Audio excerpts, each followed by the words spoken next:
Si vous voulez réussir dans l'entrepreneuriat, il faut des préalables. Le premier préalable, c'est de ne compter sur qui que ce soit. C'est-à-dire ce que disent les Anglais, un self-made man. De vouloir partir par ses propres forces. Du moment où on est bien formé, intellectuellement on est assis, on peut devenir tout ce que nous voulons. L'homme est capable de devenir tout ce qu'il veut, à condition qu'il y mette de la volonté. L'ambition, le rêve, la volonté peuvent nous apporter, peuvent nous conduire là où nous voulons aller. Mais tant que nous cherchons des limites, nous cherchons des limites à nous-mêmes en se disant, oui, nous ne pouvons jamais atteindre Bill Gates. Non, nous ne pouvons jamais être un quelqu'un. Nous ne pouvons jamais devenir un quelqu'un. On ne le sera jamais. Mais tant que dans notre fort intérieur, on a la conviction, l'intime conviction, que la volonté, la détermination, l'abnégation, le rêve peuvent nous conduire à des stades insoupçonnés, mais il est évident que même si on n'atteint pas ces stades insoupçonnés, nous atteindrons tôt ou tard des stades qui nous permettront de devenir quelqu'un dans le monde. Donc le premier facteur de l'entrepreneur, c'est de croire en soi.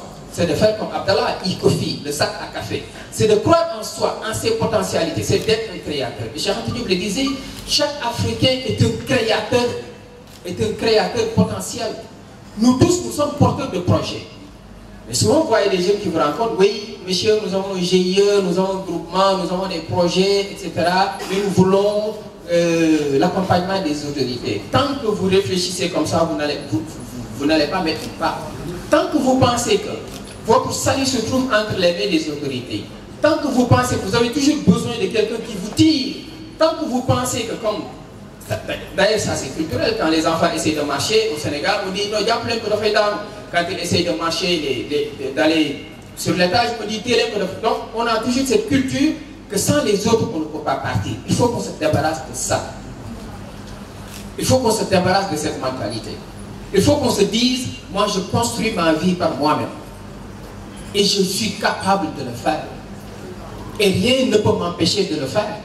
Et quand on y met de la volonté, vous avez déjà la formation intellectuelle qu'il faut, vous pouvez devenir tout ce que vous voulez dans votre vie. N'attendez pas l'emploi, mais allez chercher l'emploi, allez arracher l'emploi, et ne vous attendez pas à une vie de luxe. Suivez votre passion, suivez ce que vous aimez, étudiez ce que vous aimez, ce qui vous tient à cœur. Faites ce que vous voulez, mais ne faites pas ce que les gens font. Tracez-vous votre propre chemin de vie. Fixez-vous vos propres objectifs. Mettez-vous toutes les armes de votre côté pour les atteindre. Ne soyez pas dans le vraisemblable du moment. Ayez une vie bien définie. Réfléchissez sur votre vie bien définie. Et mettez-vous toutes les armes de votre côté pour réaliser ce rêve. La plus grande satisfaction d'une personne, ce n'est pas une vie de luxe, mais c'est avoir réalisé son rêve. Quand on réalise son rêve, mais on est heureux quand on écrit un roman pendant 2 ans, 3 ans dans la souffrance. On l'écrit dans le sommeil, on l'écrit dans la solitude, mais on est content quand on voit le roman paraître. Il en est de même quand vous voulez une chose, quand vous voulez créer de la richesse, quand vous voulez créer votre propre emploi. Au début, ne cherchez pas de luxe, ne cherchez pas de la richesse. Suivez ce que vous voulez, suivez ce que vous aimez, suivez votre passion et mettez-vous en tête que rien ne se donne dans la vie pour sage. Même à l'université, il n'y a rien qui ne se donne sur un plateau d'argent. Tout s'arrache dans la vie. Et ce comportement, vous devez l'avoir. Dans tout ce que vous ferez dans votre vie, il ne faut jamais penser que votre salut est entre les mains d'un autre. Votre emploi est entre les mains d'un autre. Il ne faut pas se dire, oui, il ne faut pas se dire, il faut croire en vous-même. Il ne faut jamais accepter de confier votre destin à quelqu'un. Il faut croire en vos potentialités. N'acceptez jamais de travailler, de faire des choses qui ne sont pas de votre compétence. Qui sont mon mentor politique là, en droit, on me fait travailler pour des activités de quelqu'un qui a fait la médecine. En médecine, qui sont mon mentor politique là, c'est pas de la médecine. N'acceptez pas ça. Croyez en vous-même. Ne soyez pas des suivistes. Croyez en vous-même. Vous êtes tous capables de produire vos propres richesses. Vous êtes tous capables de créer votre propre employabilité. Vous êtes tous capables de créer des emplois. Mais il faut y croire. Il faut y mettre le sacrifice qu'il faut. Il faut y mettre le temps et la patience qu'il faut. Parce que rien ne se donne sur un plateau d'argent. Tout s'arrache dans la vie. Mais cela demande que vous soyez assis intellectuellement. Cela demande que vous mettiez tous les efforts nécessaires pour être assis intellectuellement dans votre domaine de compétences. Il ne faut pas étudier pour avoir des diplômes, mais il faut étudier pour avoir des connaissances. Vous voyez des gens qui sont diplômés, mais excusez-moi, qui n'ont pas de la connaissance. Parce qu'ils n'ont pas mis le prix qu'il faut dans la recherche du savoir, accompagné de l'obtention de leur diplôme. Donc soyez assis dans ce que vous apprenez. Et à partir de vos connaissances, vous pouvez devenir tout ce que vous voulez dans votre vie. Ne cherchez jamais la facilité. Ne cherchez jamais le repos. Mais dites-vous que vous êtes tous porteurs de projets. Et que ce projet-là, c'est vous qui devez le réaliser. Vous ne devez rien attendre de personne. Vous devez toujours partir d'abord et les gens viendront par la suite. Vous devez toujours partir vous-même et les gens viendront par la suite. C'est ça, un vrai leader. C'est ça, un vrai powerball. Le powerball, c'est quelqu'un qui est capable, à partir de ce résidu de canettes, de créer de la richesse. Le powerball, il prend un potomène, il en fait un béguet, il le vend à 200 francs. Le potomène, c'est on le jette. Il le reprend, il en fait un béguet, il le vend à 200 francs. Le powerball, ce n'est pas un chasseur de primes. Même s'il est un chasseur de primes, il le chasse dignement. Le powerball, c'est quelqu'un, alors qu'il n'attend rien de personne. Pourquoi on les appelle powerball? Pourquoi on appelle le marché Guédiawaye marché Ndiarème? Parce que simplement les powerball étaient des travailleurs. Toute la consommation de légumes, de fruits venait de Diourbel et qui était exportée, excusez-moi du terme, à Guédiawaye. C'est pourquoi on l'appelle le marché Ndiarème. Nous avons des filières en expansion à travers lesquelles les jeunes peuvent trouver de l'emploi. Mais cela demande que les jeunes en soient conscients et qu'ils n'attendent plus rien de qui que ce soit, qu'ils se disent moi-même je suis producteur de richesse. C'est comme ça que les Anglais travaillent, c'est comme ça que les Américains sont devenus la première puissance mondiale. Chacun d'entre vous peut faire quelque chose, chacun. Il n'y a personne qui ne peut faire quelque chose. Et c'est quelque chose-là, si vous mettez les moyens et la volonté qu'il faut, vous allez le réussir. La Bible nous dit, aide-toi, le ciel t'aidera. Mais tant qu'on est oisif, tant qu'on ne met pas les moyens qu'il faut, tant qu'on ne se casse pas, tant qu'on n'a pas un fondement solide, le fondement Baol, le fondement Baïfal, le travail, alors on sera éternellement des subordonnés. Et ça, chacun d'entre nous doit le refuser. Chacun d'entre nous doit refuser de vivre sous la subordination jusqu'à 25 ans. Chacun d'entre nous doit aujourd'hui, en tant qu'étudiant, vous devez commencer à montrer que vous êtes en train de vous prendre en charge petit à petit. Vous voyez des gens qui jusqu'à 25 ans continuent toujours d'être sous couvert. C'est pas possible. Il faut qu'on se départisse de ça. Il faut qu'on se départisse de ça. Jusqu'à 25 ans, on est toujours sous la couverture de nos parents. Alors qu'on est capable de faire quelque chose. Donc, moi, quand j'étais encore étudiant, à la fin de l'année, j'avais une charrette pour ramasser des ordures. J'avais mis un projet de ramassage des ordures à Diourbel. Je faisais la deuxième année. J'avais acheté 2 ânes, j'avais confectionné 2 caisses. La première expérience à Diourbel. En période d'année universitaire, je confiais ça à quelqu'un. Mais à la fin de l'année, je prenais ma charrette, je passais dans les maisons, je récupérais les ordures, je les déposais au niveau de Kamsouf. Et chaque mois, on me paye 500 francs par maison. Aujourd'hui, je paye chez moi 2500 francs. Donc cela veut dire quoi? Cela veut dire que le jeune à bas âge, le jeune, même s'il est toujours à l'université, doit se dire oui, il faut que je fasse quelque chose. Je ne dois plus être un spectateur comme ça, quelqu'un qui regarde les choses avancer sans ne rien faire. Moi, qu'est-ce que j'ai fait? Qu'est-ce que j'ai apporté? Quelle est ma valeur ajoutée dans le développement de ma localité? Est-ce que je contribue à la création d'un cadre favorable pour la création d'emplois? Est-ce que je suis capable d'investir quelque chose pour créer de l'emploi? Parce que c'est une chaîne de valeur. À chaque fois que vous investissez, vous créez une chaîne de valeur qui permet à d'autres de pouvoir s'en sortir. Donc je voudrais, chers jeunes, que vous en soyez encore conscients. N'acceptez plus la subordination. Gëm leen seen bopp. Gëm leen seen bopp. Xam ne mën ngeen. Te ñiy dem dàquñu leen. Te ñi àgg yi mënuñu leen. Donc li ci des mooy ñoom fu ñu jaar ba àgg fii. Babacar Ngom il est de Diourbel. Fu mu jaar ba àgg si fii. 60 000 francs, devenir aujourd'hui un milliardaire.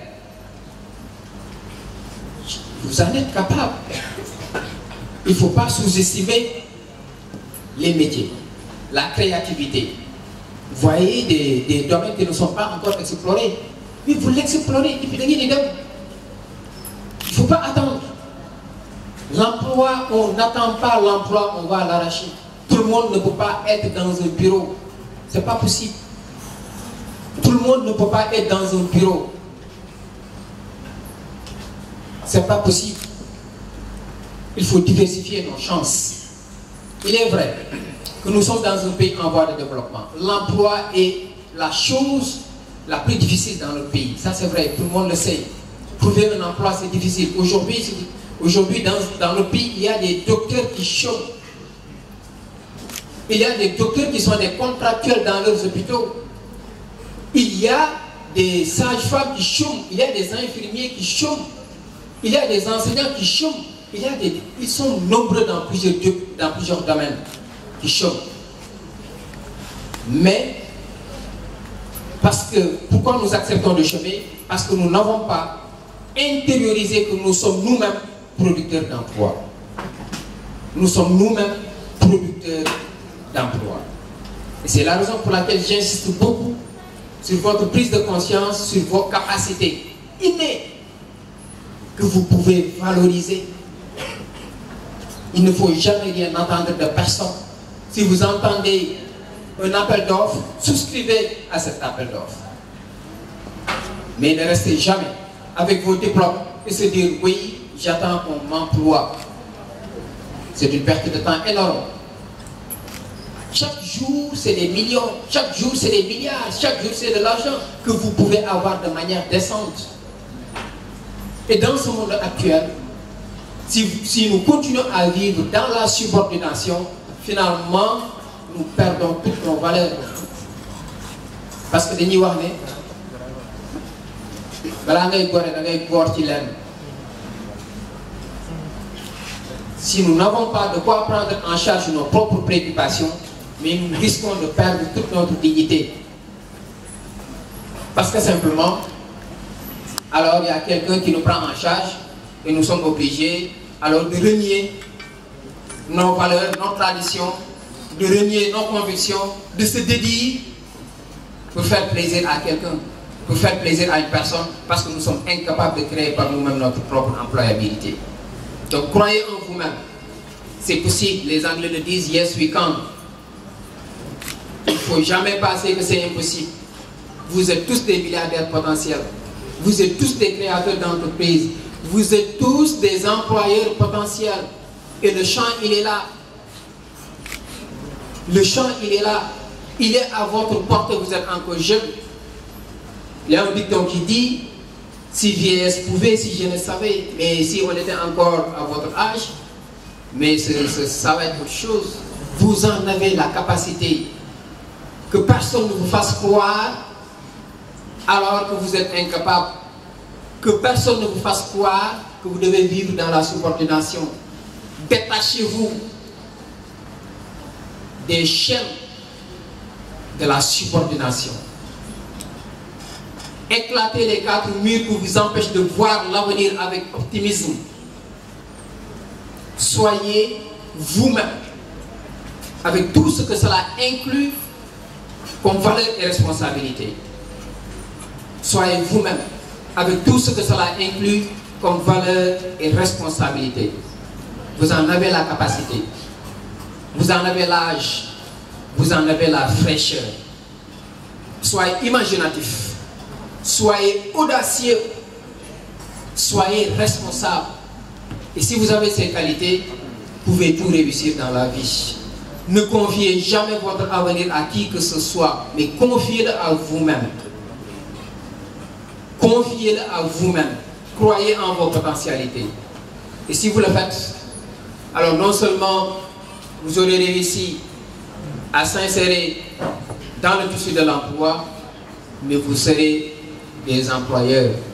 Vous êtes bien formés, vous êtes à l'université, vous êtes intellectuellement bien assis. Maintenant, le reste, c'est quoi? Ce sont les valeurs d'audace. Vous avez un fit. Si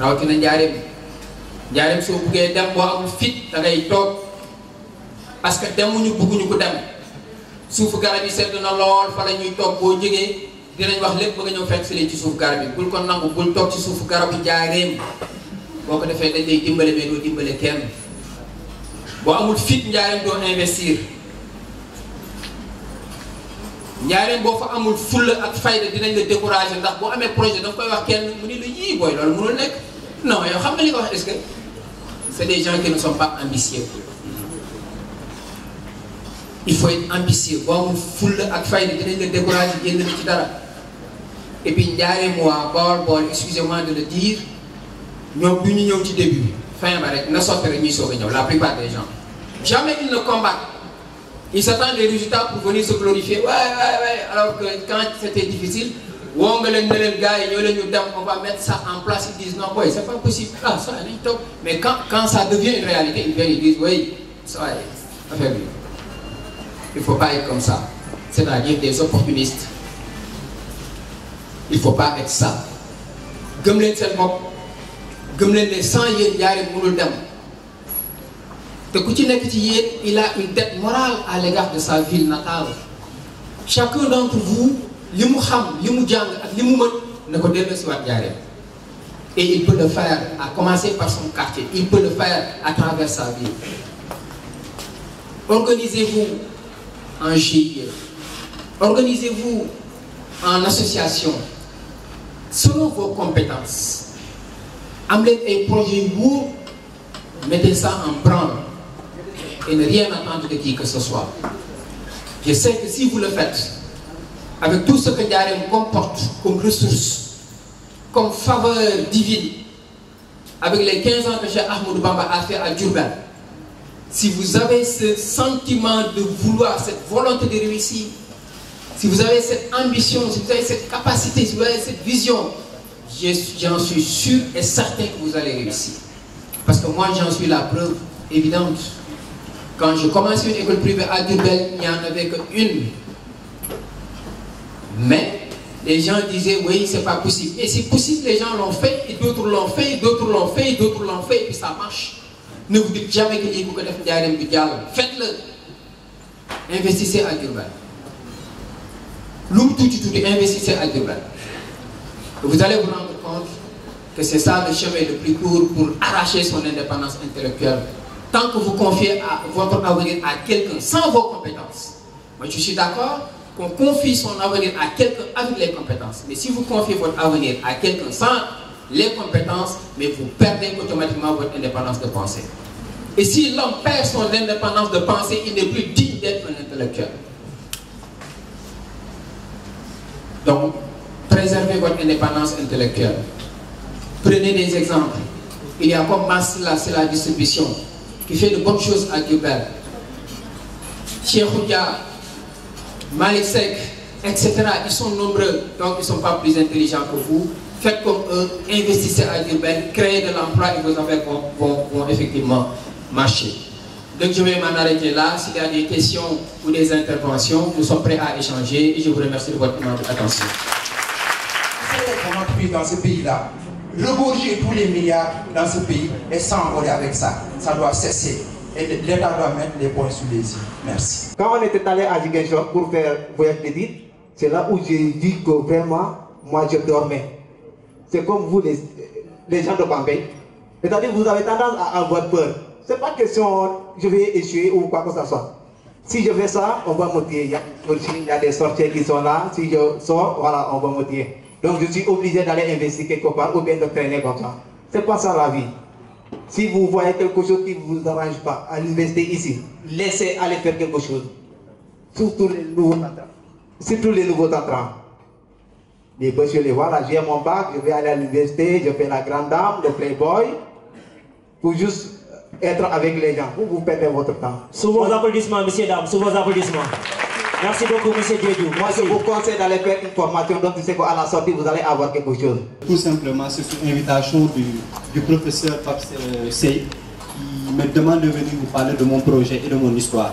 Bon, j'avoue que j'ai une histoire très particulière parce que j'ai eu une passion aujourd'hui qui était, c'est-à-dire un rêve fou aujourd'hui. C'était de vendre du café aujourd'hui à l'université. Et le rêve m'est venu en 2016. Quand je marchais à l'université, je voyais des tasses de gobelets un peu partout. Et je me disais à l'époque que c'était un business qui pouvait être rentable. Parce qu'à l'époque, d'après les statistiques, il y avait 80 000 étudiants. Je me disais que si moi j'arrivais un jour à vendre 80 000 tasses par jour, je pourrais réaliser mon rêve. Donc c'est de là que je me suis lancé dans l'entrepreneuriat sans attendre. Je me suis lancé. Donc, le jour même que j'ai soutenu, c'est-à-dire mon mémoire, le lendemain, j'ai pris ma bourse et j'ai investi sur quelques matériels pour me servir à vendre du café. Ici même au campus social, à l'espace où occupe présentement Diop Isaac, sûrement certains me diront pourquoi on n'y est plus. Donc on a vendu du café là-bas pendant 6 mois, mais malheureusement, sous l'ordre du groupe, on était obligé de quitter l'espace. Et j'ai continué mon rêve et je suis allé au lycée des Parcelles Assainies. La même chose, j'ai vendu du café pendant 7 mois. Et j'avais une intégration aujourd'hui avec les élèves parce que je ne vendais pas que du café. Comme M. Sey l'a dit, je suis diplômé en sciences politiques, donc je devais enrôler une histoire et un concept autour de mon projet. Donc c'est de là que j'ai fait 6 mois là-bas et j'ai aussi été renvoyé. Et automatiquement, il y avait le Covid qui était là. Et en tant qu'entrepreneur, pour suivre ma passion, il fallait que je trouve une solution, une autre alternative. Et la seule solution, c'était que la mobilité. Donc je gardais en tête tous les jours que je devais être mobile. Je devais être mobile aujourd'hui pour pouvoir réaliser mon rêve. Et c'est de là que j'ai pu inventer le premier sac à dos distributeur de boissons chaudes de froid, Made in Africa. Donc c'est un concept qui a été protégé aujourd'hui dans 17 pays africains. Donc aujourd'hui nous avons la possibilité, j'ai la possibilité aujourd'hui, au-delà même de l'université, de vendre dans d'autres pays africains. Donc aujourd'hui nous l'avons su faire parce que le sac à dos a été médiatisé par TV5, qui reconnaît aujourd'hui que c'est la première invention au niveau de l'Afrique, en Afrique, et la deuxième invention mondiale parce que l'Allemagne fut le premier pays qui a eu à conceptualiser un backpack. Et nous sommes la deuxième, c'est-à-dire la start-up. Donc pour vous parler un peu du projet, donc nous sommes spécialisés dans la distribution de boissons chaudes et boissons froides.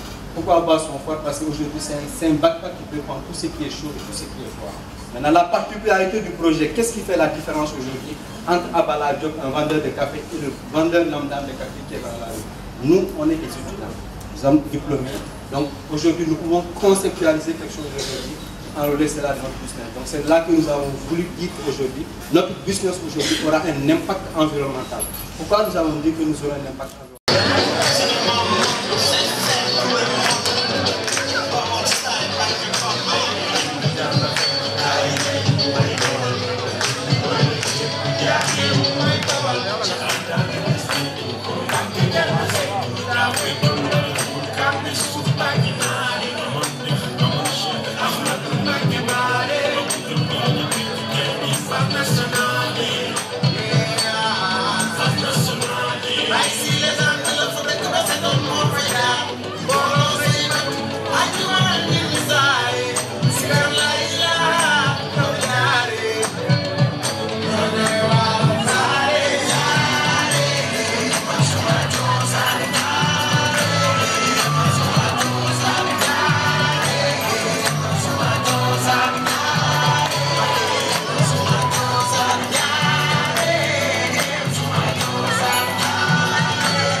yeah.